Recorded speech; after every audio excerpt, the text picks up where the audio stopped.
Teraz si ukážeme, ako si vytvoríme príjemku.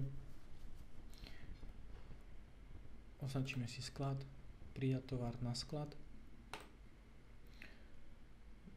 V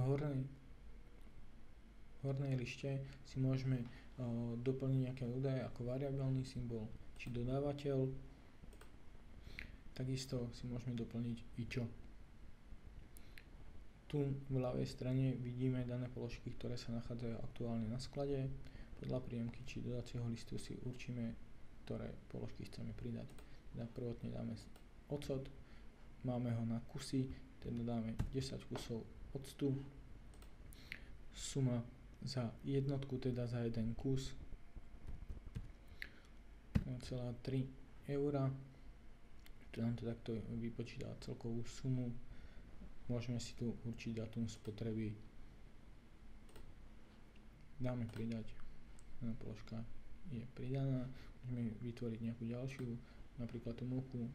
Daná múka je v kilách, teda množstvo máme 20 kg. Cena za 1 kg 0,3 €. Tak ako vidíte, nám to vypočítalo celkovú sumu. Dátum spotreby môžeme, nemusíme. Dáme pridať. Pridáme si nejakú ďalšiu položku, ako je olej. Isto je to na litre, treba si dávať pozor na ten objem. Máme si 20 litrov. Cena za jednotku máme tu už priemernú vypočítanú, takisto si ju môžeme upraviť, dáme pridať.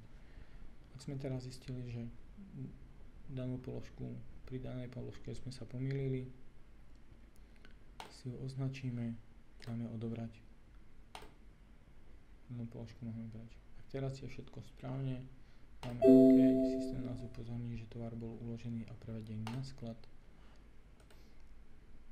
Automaticky nás to hodí do zoznamu príjemek, kde danú príjemku si môžeme skontrolovať, kde vidíme čas dodávateľa, takisto kto tú príjemku robil a môžeme ju takto ešte raz skontrolovať.